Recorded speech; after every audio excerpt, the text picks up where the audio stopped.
Nazaline Sengo ya koyeba ete bozali ebele liboso ya ba poste téléviseur na bino pona kolanda magazine Océan du Congo Info. Na yango bandeko balandi ya magazine Océan du Congo Info na pesi bino mbote esika nyoso ezwami bino.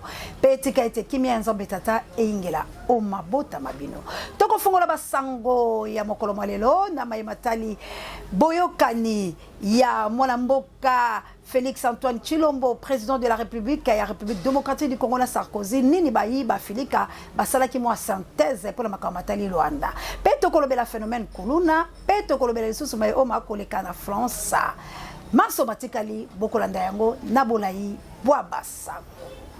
Toki de kaka ndenge tolakaki bino ete pona bokutani ya président de la République mwana mboka Félix Antoine Tshilombo la Sarkozy, Nini Bayi Bafilika, batali yango pe mai matali Rwanda. Kabouya l'homme puissant vidéo. Sarkozy propose comme solution à la crise sécuritaire du Congo que le Congo cède son territoire à la population rwandaise. C'est clair ou pas? Puisqu'il n'y a pas assez de place pour les Rwandais au Rwanda et que le Congo est immense, donc il y a assez de place au Congo, il faut que les Rwandais traversent la frontière et s'installent au Congo. Mais qu'est-ce que fait le M23? Que fait le M23? N'est-ce pas une armée rwandaise qui a traversé la frontière pour chasser les Congolais, pour dégager de l'espace au Congo pour que les Rwandais s'y installent? Je recommence la question parce que Sarkozy est en train de vous parler. Vous faites comme s'il ne vous a pas dit ce que vous voyez. Le M23 là, ne sont-ce pas des Rwandais qui ont traversé la frontière pour chasser les Congolais afin d'installer à la place des Congolais les Rwandais? J'espère que vous avez suivi attentivement la discussion publique entre le président Tshisekedi et le président Macron. Emmanuel Macron a dit que la France enverrait de l'aide humanitaire pour les populations congolaises déplacées de guerre. Les déplacés de l'intérieur qui ont quitté les régions envahies par le M23, Emmanuel Macron a proposé une aide humanitaire pour ces déplacés. Et Tshisekedi lui a fait une remarque. Il ne s'agit pas d'aider les déplacés, mais il faut les aider à rentrer chez eux. Macron, qui est le patron de Sarkozy, puisque Sarkozy est un diplomate de Macron, il a été nommé comme tel depuis 2017, si je ne m'abuse. Macron dit que l'aide française consiste à aider les Congolais déplacés à être bien installés là où ils se sont déplacés. C'est-à-dire, elle consiste à stabiliser l'exode des Congolais à l'intérieur du Congo. Il ne s'agit pas de ramener les Congolais dans leur village. Mais il s'agit de les aider à bien s'installer là où ils ont fui. Autrement dit, l'aide française consiste à transformer ce qui est un accident en une situation normale et structurelle. Les déplacés de guerre congolais qui ont fui des régions entières du Kivu n'ont plus vocation à revenir. Voilà pourquoi on les aide à être bien installés là où ils sont, en leur disant, c'est pas grave, la place que le M23 a récupérée, laissez ça, il y a assez de place, le Congo est immense, vous vous êtes installés ici, ça va, on va vous aider à vivre là. En attendant, le M23 et les populations rwandaises qui l'accompagnent vont s'installer dans vos anciens villages, dans vos terres, ils vont récupérer vos territoires. Est-ce que vous validez ce point? Nicolas Sarkozy, le soi-disant médiateur, arrive pour dire que le Congo doit céder son territoire, parce que son territoire est immense, afin que le trop-plein de la population rwandaise s'installe au Congo. Et c'est ça la solution pour Sarkozy. N'est-ce pas? Mais il va plus loin. Troisième idée. Pour Nicolas Sarkozy, non seulement il doit y avoir une péréquation entre la superficie et la population, c'est-à-dire qu'une partie du Congo doit devenir le Rwanda pour que le Rwanda ait où placer sa population. Ainsi donc, par conséquent, les Congolais doivent quitter une partie de leur territoire pour permettre au Rwanda d'avoir de l'espace. C'est ça la solution. Mais Sarkozy le précise. Il dit, pour résoudre le problème, il faut s'entendre sur comment on va partager l'espace. Vous avez bien entendu la notion de partage. Partager l'espace. Pourquoi croit-il qu'on doit partager l'espace? Sarkozy glisse une remarque au passage. Il dit que le Congo a une structure géographique bizarre, c'est que La plupart des richesses du Congo se trouvent aux frontières du Congo. Les grandes richesses du Congo sont à ses frontières. Elles sont dans l'Ituri, elles sont dans le Kivu, dans le nord Kivu, dans le sud Kivu. Elles sont donc à la frontière avec l'Ouganda et le Rwanda, les richesses. Elles sont au Katanga, à la frontière avec l'Angola. Bref, en fait, Sarkozy fait remarquer que le Congo a cette chose particulière.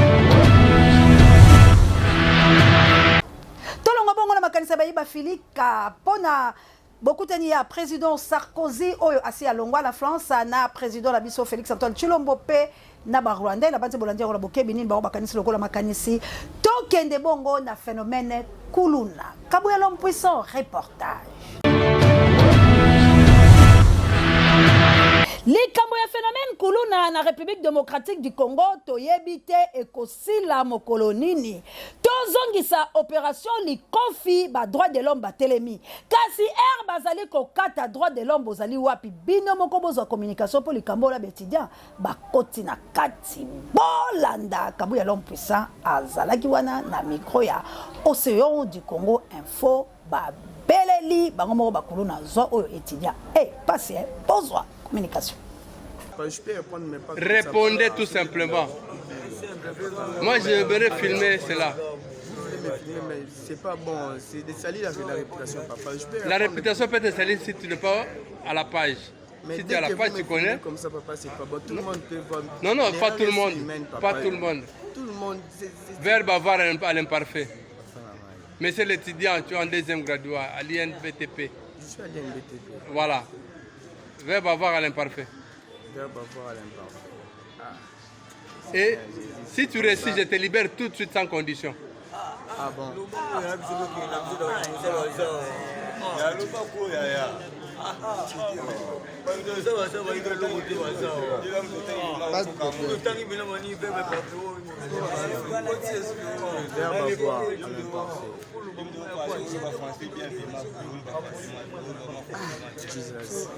Qu'est-ce qui me passe ici?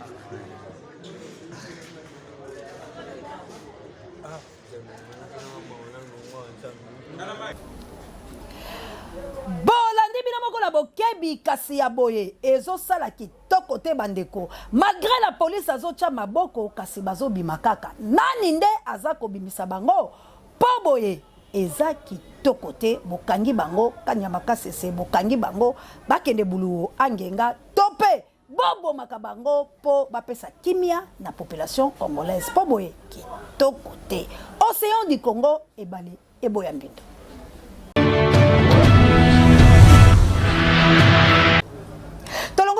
Na phénomène kuluna toki mambango na France précisément na Marseille mayema koleka kuna somo Kabuya l'homme puissant vidéo.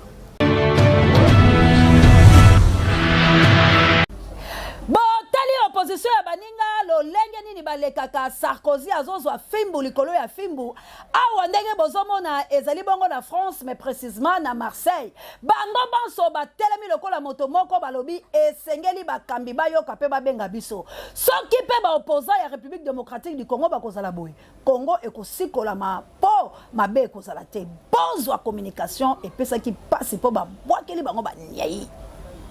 À Marseille, 3 fonctionnaires de la BAC en ont fait les frais. Des excréments qui ont souillé leurs vêtements, leurs cheveux, leur peau. Ils se sentent humiliés. Je ne vous cache pas le degré de haine et de colère qui est ressenti parce qu'ils ont vraiment ressenti une humiliation profonde. Les policiers marseillais craignent que cette nouvelle arme se répande et se banalise. Ça fait une dizaine de jours qu'on entend parler de ça sur les réseaux sociaux. Aujourd'hui, on voit que ça a commencé à être mis en place sur Marseille et Montpellier. Il est évident que ce genre de pratique va se mettre en place sur toute la France. C'est pour ça qu'il est extrêmement important que nos autorités réagissent, interpellent des individus et les sanctionnent très lourdement. D'autant que ces actes peuvent avoir des conséquences sanitaires. Personne n'a pour l'heure été interpellé. Bolandi ndeko la bokebi alobi eno e bandeko ko dégager ezali ya bongo te yango pe tozo senga na bakambi ya ekolo Congo to pe ba opposant botelema po bo bangisa bato bazala pouvoir ba sauver nation. Océan du Congo ebale eboya mbindo.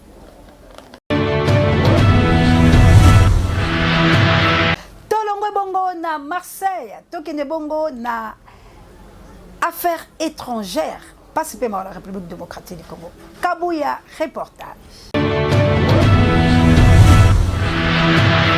Ba grève ezali bobele kokoba na République démocratique du Congo.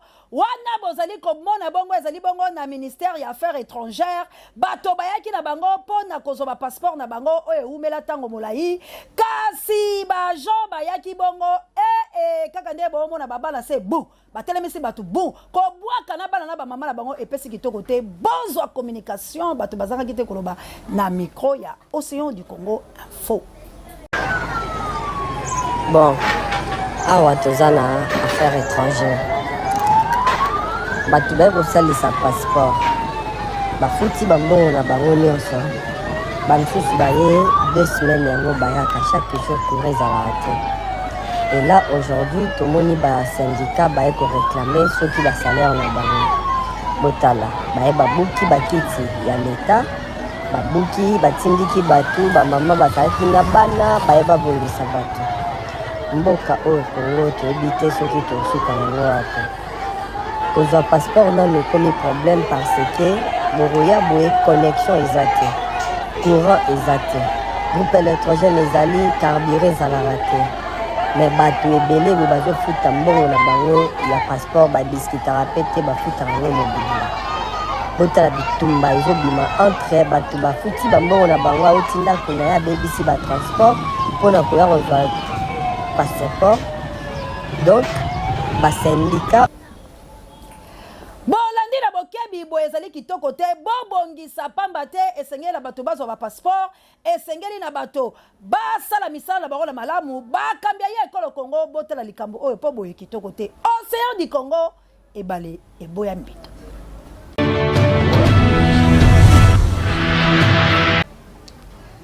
Tolongwe bongo na affaires étrangères tokende bongo bilo moko botala na miso Vital Kamerhe na population. Vidéo. Wana bozali komona bato batomboki na bango balobi to boy na biso kaka ndenge bozoyoka moyibie nini basoda pe bapusalaka te plim kaka ndenge bozoyoka ezali bongo Vital Kamerhe nde bazali kozomela ye bozwa bino moko communication.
Nzambe tata nini ezoleka la Congo totelema poete Congo wa biso ezonga bobimba pezo bonsomi na bango poboye kitoko te. Océan du Congo ebale eboya mbindo.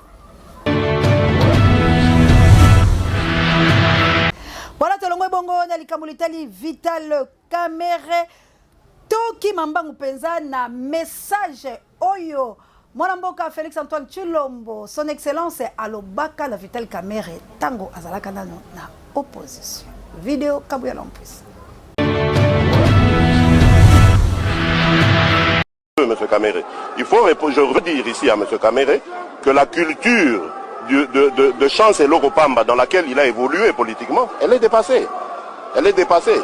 C'est fini ça. Quand on vient à l'opposition, il n'a que 2 mois à l'opposition. Il n'a pas à venir donner des leçons à des gens qui sont depuis 30 ans dans l'opposition.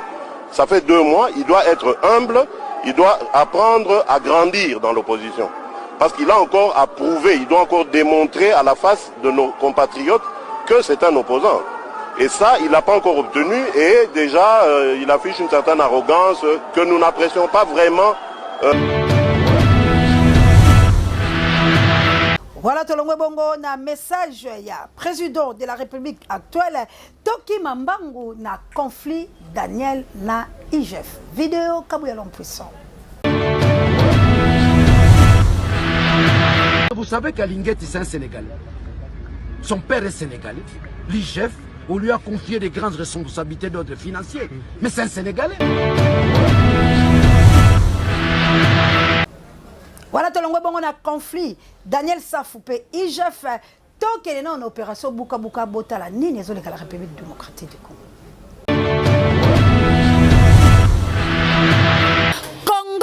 Ezali kaka mboka toteka tokabola mbongo to nini bina moko bozomona wana moto atonga likolo ya terrasse kasi achepe boutique pembeni ezali pe maladi bandeko na ngai kasi botala ndenge bayebisi bango lokola ezali ndaku soki ya viena nyango wana moye basimba yango ezali te bina moko bozwa kaka ndenge nini yevi yango azosola pela bato ya quartier bato bazali na mibeko pona opération Buka Buka Congo bozwa communication passe.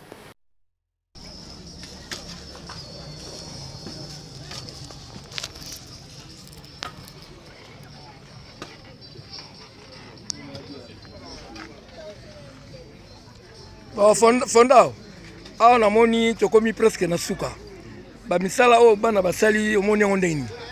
Vraiment chaque samedi so bazosala boye premier kozala te. Chaque samedi nous allons veiller basalaka boye tala bele ya salite de domisi sikoyo tokozwa passage ya mai balobala ekoma calme ekoma tranquille. Sikoyo mpona bana encourage bango ndenge nini. Vraiment mpona bana félicitations bakozwa moi quelque chose na geste ya fidos na beno tokanisa bana topesa bango quelque chose parce que basali bena mosala ya solo.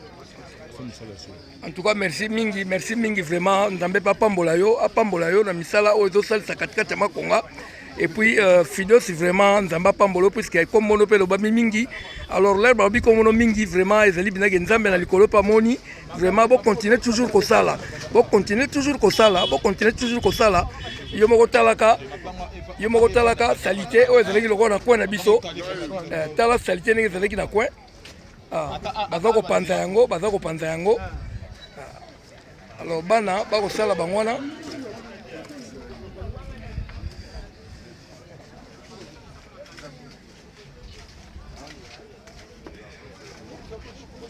vraiment oyo nyonso osali vraiment fonda opa alobi yango abombi te abi yo nde moto osali mpo lelo bina bulo oyo esalama yango wana mpe awelisi yango donc esalama badale ezongi terase sukwami tina suka bato ba boutique pe batosi balongoli ba biloko na bango bilili yo moko komona eza ya kolobela te alors vraiment basonga mbeli bango wana batelemi wana ba ye moko vie solbu yo na telemi ata secrétaire ya fondao conseiller direct principal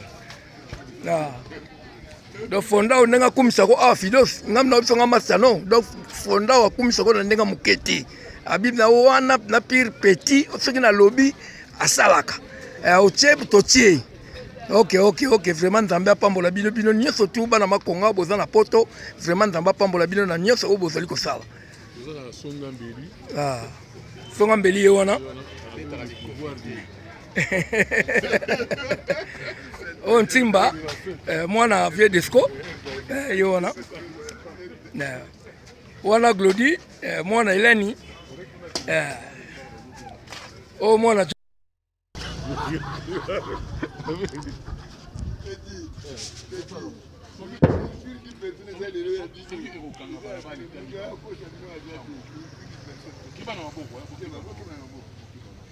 oh na kwa makonga to olongola badal to mona sikotala ba tala salite salite le trop lero kobeta awale nyonso koti na balabala omona terrasse yango wana donc eza bouché la minute bazo dégager oyo baza na magasin wa benga ba na bango basala salongo de boso ba magasin tala salite yo zo bien bien très bien tala donc mai so etonda na makonga pona bato tiens on a pembeni na comme ça bozwa badalo susu badalo oyo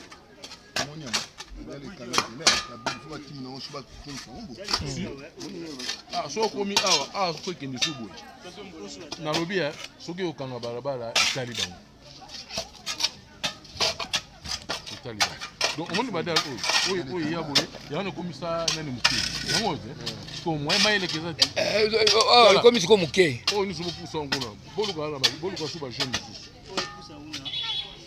oyo bango basala na ya oyo nyonso oyo so bolongoli oyo eke na kono wana bobali balonga eke na kono wana après bokolongola oyo ezonga si soki salite nyonso elongwala ozongisa omoni badalo mosusu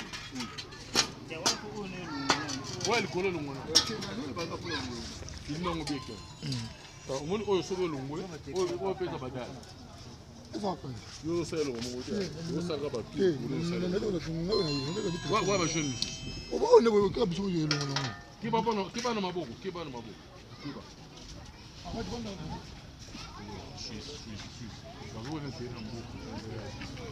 te baweleli suisse karne ezalaki na kati ya makonga ekolala balabala tala résultat kala suisse ata une semaine sokolela balabala ako tika na commissariat kuna na police filme ozomona ngo na ntana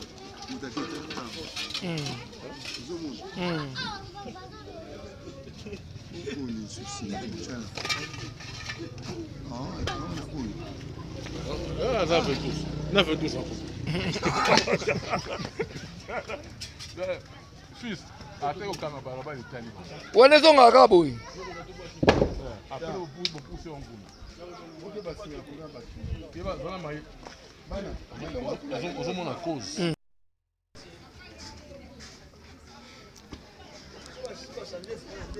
Ah, on va vider déjà. Les gars, c'est quoi côté ma boutique?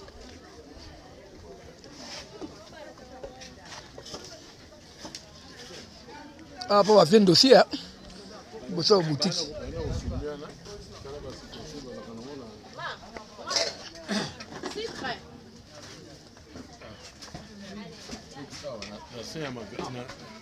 Na se ya tinel bazoteka biloko likolo na bacondition moko tala nyonso nango ezokanga mai ezokota nyonso ezokanga mai donc po bakire awa banda na nkoya makongo kuna ti nyonso bakokire comme ça mai ekozwa passage ebanokende ti kota kenge kuna donc na minute oyo bazosala kirage na baterase oyo eza liboso ya magasin na lopango ya basima bandosi alors osongoli na bandeko batikili biso temps biso tokosala kirage ti na suka kuna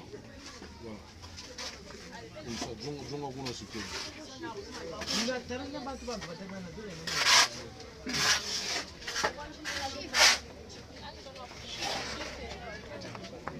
yaki pabo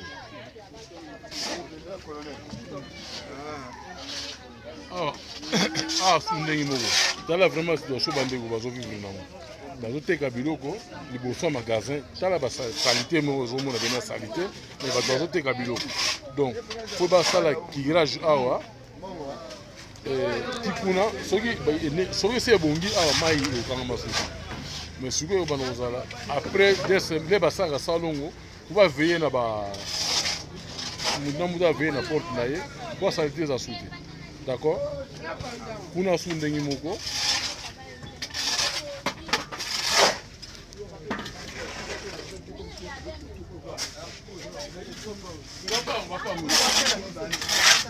awa toujours kana simaka bavien dossier toujours na simaka bavien dossier bolandi na bokebi nenga zotu na vie ebongi bongo boye pour la peuple lobi nini oyo ezali kosakana bato to nini bino moko bomoni ete atonga likolo ya terrasse pe bache boutique wana me pona ye moyeba buka ye ezali te po ezali ndeko ya toloba nini bandeko la ngai pona nini opération ya 2 poids et 2 mesures boye kitoko te ndeko ya azali te la loi est dire c'est la loi bo buka poete wala ezali kopesa peuple malade to sepelite océan du Congo ebale eboya mbindo.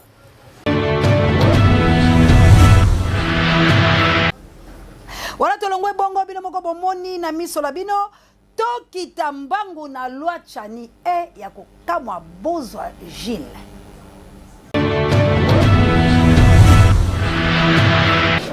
Bino nyonso to sécuriser papa mboso to sengela mukwanto mbolo tindila papa mboso contingent ya ba militaire ya ba JR.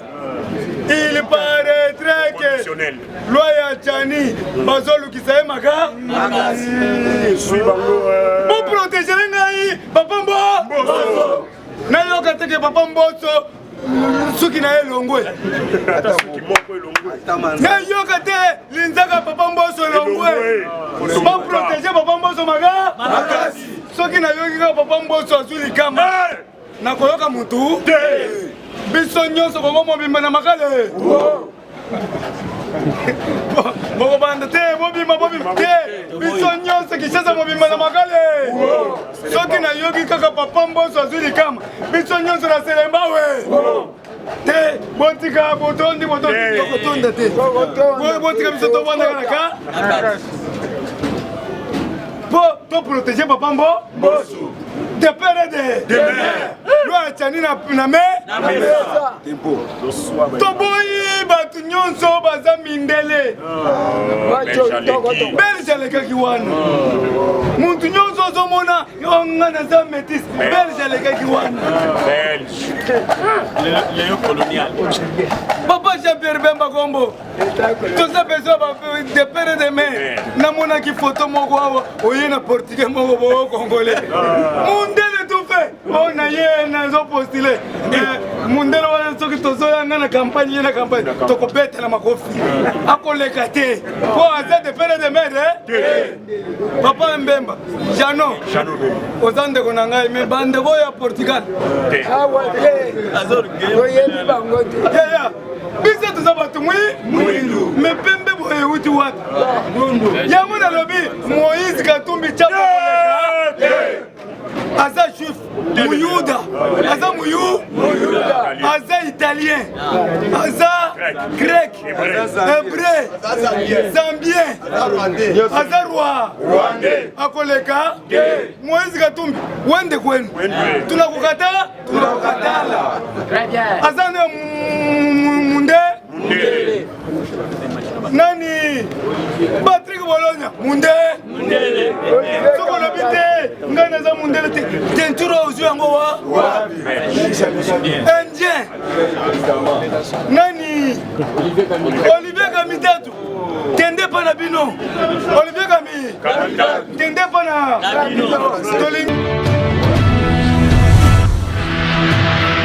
na banzi na awa nde toche point final na magazine Océan du Congo info ya mokolo mwa lelo kasi tokoki kokabola bongo te kaboya lompusa vidéo du jour. Na awa nde toche litono na magazine Océan du Congo info ya mokolo mwa lelo soki bosepelaki lolenge ngai Océan de la presse congolaise lazalaki bongo liboso na bino pona kopesa bino basango pe tobeta motsotso na etutu bopesa bongo merci na équipe rédactionnaire ya magazine Océan du Congo info oyo ezalaki au Forum Moulin pona kopesa bino basango ya kitoko boye bopesa bongo merci na Kabuya l'impuissant na sima ya caméra on n'échange pas l'équipe qui gagne na Moïse Ngombi misapi électrique na montage pe Papa Jay directeur recherche stratégique pe sango mokonzi pare ya bemiso babiso na réalisation ya Kabuya l'impuissant pe na coordination ya Océan de la presse congolaise tokoki ko kabola bongo te sans pour autant to pesa balandi minene ya magazine Océan du Congo info mbote et komela yo grand professeur Achille Mavena Angleterre na mboka ya nga mokonzi mbote ekomela bino ba mama il y a plus 32 maman missionnaire bote et comme la chabienne na plus 49 pe bote et comme la yo Jika Ama le number 1 au sein de la presse na France, pourquoi pas papa Michael la France et maman Célestine jolie la maman na Suisse et moi na mère de Bruno na Autriche bote et comme la Big Daniel Ngenda bino banso totelema e bana chango bote et comme la bino banso bisika biso bozali kolanda biso na quartier 3 quartier 4 na Kimba Seke ngaba makala lemba e na binza pe bana ipene balobi biso to telemi boganga na makasi bobo mesengo océan du Congo e balé e boya mbindo towa ponekolo boyende likonga